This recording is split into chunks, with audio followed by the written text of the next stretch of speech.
여러분 안녕하십니까? 광주 MBC 뉴스데스크입니다. 제20대 대선 사전투표 첫날, 광주 전남 지역에서도 투표를 하려는 유권자들의 열기는 뜨거웠습니다. 여야 정당들은 호남의 핵심 지지층에 투표를 독려했고, 이를 반영하듯 광주와 전남은 전국에서 가장 높은 투표 열기를 나타냈습니다. 보도에 김영찬 기자입니다. 제20대 대선 사전투표 첫날, 유권자들이 소중한 한 표를 행사하기 위해 이른 아침부터 긴 줄을 섰습니다.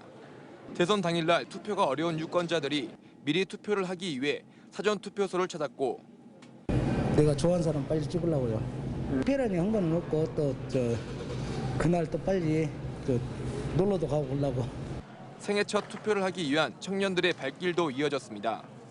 네, 20살이 돼서 처음 투표에 이렇게 참여하게 되니까 빨리빨리 하고 싶었던 그런 설레는 마음에 왔던 게 큰 것 같아요. 여야의 호남 청년 표심을 향한 팽팽한 기싸움도 치열했습니다. 더불어민주당은 생애 첫 투표자 10여 명과 사전투표를 하는 등 청년층 결집에 나섰습니다. 선거가 좋은 민주주의를 만들어 나가는 데 있어서는 또 가장 필요하고 중요한 부분이라고 생각하기 때문에 오늘 행사하는 저희의 한 표가 이준석 국민의힘 대표는 2030 호남 청년층 공략을 위해 직접 광주까지 내려와 청년들에게 투표를 독려했습니다. 30%라는 목표 득표를 달성했으면 좋겠고요. 그것은 저희가 광주와 호남의 여러 가지 문제를 지역에서 다룰 수 있다는 자신감을 줄 것입니다. 대선 후보 중 광주에서 처음으로 사전투표를 한 김재현 진보당 대선 후보는 광주 시민에게 지지를 호소했습니다. 제20대 대선 사전투표 첫날 광주는 24%, 전남은 28%로 전국에서 가장 높은 사전투표율을 보였습니다. 이에 따라 20대 대선 사전투표율이 40%가 넘을 것이라는 전망도 나오고 있습니다. MBC 뉴스 김영창입니다. 야권의 단일화 이후 안철수 후보를 지지했던 지지자들의 거센 반발이 계속되고 있습니다. 국민의당 홈페이지에는 항의 글이 잇따르고 있고 안 후보의 최측근인 권은희 의원도 충격에 휩싸인 것으로 알려졌습니다. 안 후보로 향했던 지지층이 어느 쪽으로 움직일지 관심이 모아지고 있습니다. 송정근 기자입니다. 전격적인 단일화 이후 가장 관심을 끌고 있는 건 안철수 후보 지지층 동향입니다. 호남 지역에선 지지층이 상대적으로 진보 성향이 많기 때문에 안 후보 지지층 상당수가 이재명 후보 지지층으로 돌아설 것이란 분석이 나오고 있습니다. 어제 후보직을 사퇴한 안철수 후보 역시 행동에 조심스러운 모습입니다. 유세에 나서지 않고 별다른 언급도 없습니다. 국민의당 조직은 물론 지지층의 반발로 이어지고 있기 때문입니다. 호남 지역의 유일한 의원인 권은희 의원도 거취에 대해 심각하게 고민하고 있는 것으로 알려지고 있습니다. 부동층이라고 부르는 사람들, 어쨌든 행복한지 근심 많든지 낙관론자들이나 비관론자들에게 던지는 메시지는 분명히 있을 것 같습니다. 그리고 그것이 박빙의 선거 구도에서 게임 체인저가 될 수는 있을 것으로 생각합니다. 민주당은 그 틈새를 파고들어 지역 민심의 쏠림을 기대하고 있고 국민의힘도 단일화 여세를 몰아 표 확장에 노력하고 있습니다. 사전투표를 임박해 전격 이루어진 안철수 후보의 사퇴. 야권 단일화가 안철수 지지층은 물론 부동층 표심에 어떤 결과를 가져올지 주목되고 있습니다. MBC 뉴스 송정근입니다. 불법으로 대선 선거운동을 한 지방선거 입후보 예정자가 검찰에 고발됐습니다. 전라남도 선거관리위원회는 선거구민 300명을 대상으로 국민의힘 윤석열 후보에 대한 지지 서명을 받은 기초단체장 입후보 예정자 A씨를 검찰에 고발했다고 밝혔습니다. 현행 공직선거법에는 선거구민을 대상으로 특정 후보자에 대한 지지나 반대 의사를 표명하는 서명 등을 받을 수 없도록 규정돼 있습니다. 식당과 카페 등의 영업시간이 밤 10시에서 11시까지로 늦춰지고 거리 두기가 다시 완화됐습니다. 광주 전남의 코로나19 일일 확진자가 연일 10,000명대를 넘어서면서 확진 규모가 정점으로 향하고 있다는 조심스러운 관측이 나오고 있습니다. 이다현 기자입니다. 밤 10시면 닫아야 했던 가게 문을 주말인 내일부터는 1시간씩 더 열어둘 수 있게 됐습니다. 자영업자들의 손실이 이미 극에 달한 상황을 고려한 겁니다. 영업시간 제한으로 얻을 수 있는 방역 효과가 작다는 점 등도 근거가 됐습니다. 유행기만 커지고 오미크론의 빠른 전파력 때문에 이 거리두기의 효과성이라든지 효율성도 매우 저하되는 현상도 나타나고 있었습니다.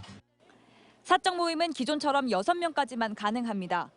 질병청은 이번 거리두기 완화로 유행이 정점에 달했을 때의 확진자 규모가 당초 예상보다 10%가량 커질 것으로 내다보고 있습니다. 정점이 오는 시기 역시 빨라질 가능성도 제기됩니다. 오는 3월 중순쯤 하루 평균 확진자가 전국적으로 25만 명 안팎이 될 것이라는 예측을 이미 뛰어넘었고 광주 전남의 확진자 수도 이달 들어 연일 10,000명 이상을 기록하고 있습니다. 오미크론의 중증률과 치명률이 낮다고는 하지만 긴장을 풀 수는 없습니다.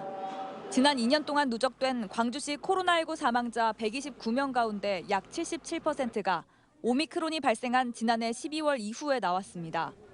광주시는 재택치료 어린이들을 위한 거점 전담병원 4곳을 지정하고 확진자들이 이용할 수 있는 방역택시도 6대에서 10대로 늘리는 등 의료체계를 정비하고 있습니다. 사람에 따라 치명적인 위험이 될 수 있고 공동체의 안전이 무너질 수 있습니다. 광주 전남 방역당국은 코로나 위험성이 여전히 큰 만큼 가족과 이웃의 안전을 위해 자율적으로 방역수칙을 준수해달라고 호소했습니다. MBC 뉴스 이다현입니다. 광주와 전남 지역에서 저녁 6시를 기준으로 코로나19 신규 확진자가 12,047명 추가됐습니다.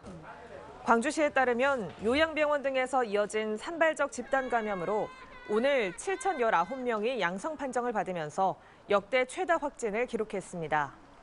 전남에서도 여수 868명, 순천 853명, 목포 669명 등 22개 시군에서 5,028명이 코로나19에 감염됐습니다.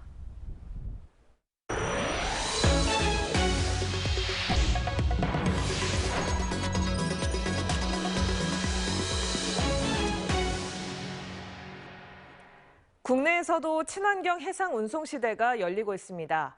석탄 연료를 쓰며 탄소를 내뿜는 국내 연안 여객선들이 전기로 섬을 오갈 날이 머지않았습니다. 양현승 기자입니다. 승객 100명 이상, 차량 20여 대 선적이 가능한 420톤 규모의 선박입니다. 현재의 차도선과 다를 게 없지만 석탄 연료를 쓰지 않고 전기를 이용하는 대한민국 첫 번째 차도선입니다. 특히 육지에서 충전한 배터리를 실은 차가 차도선 깊숙이 주차한 뒤 선박에 전기를 공급하는 방식은 세계 최초입니다. 배터리 충전은 육상 스테이션에서 충전을 해가지고 오고요. 그래서 항시 배터리 충전 시간을 기다릴 필요가 없이 트롤을 이용해서 배터리가 교체되며 바로 운항할 수 있는 그런 시스템이 되겠습니다. 국내 연안 여객선의 절반 이상이 몰려있는 전남 목포에서 친환경 선박 시대를 준비 중입니다. 전기 차도선을 실제 운영하며 2차 전지와 조선산업 등 선박과 연료 분야 전반에서 현재 수준을 뛰어넘는 기술을 확보해야 합니다.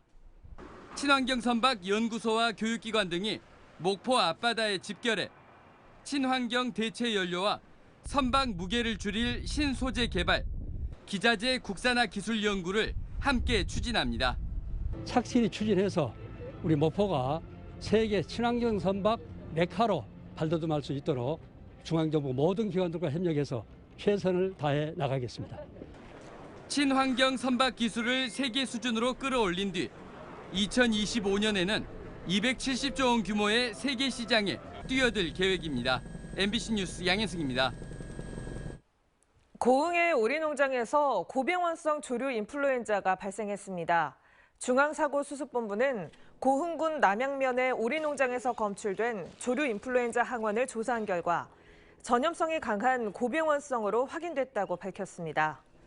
중수본 관계자는 사육하는 조류가 잇따라 폐사하거나 산란율이 저하되는 의심 증상이 나타나면 즉각 방역당국에 신고해달라고 당부했습니다.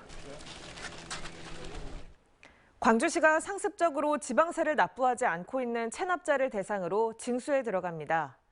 광주시에 따르면 지난달 말 광주의 500만 원 이상 체납자는 920여 명으로 체납액은 181억 원에 달합니다. 광주시는 다음 달 중 체납 고지서와 안내문 발송을 시작으로 본격적인 징수에 나섭니다.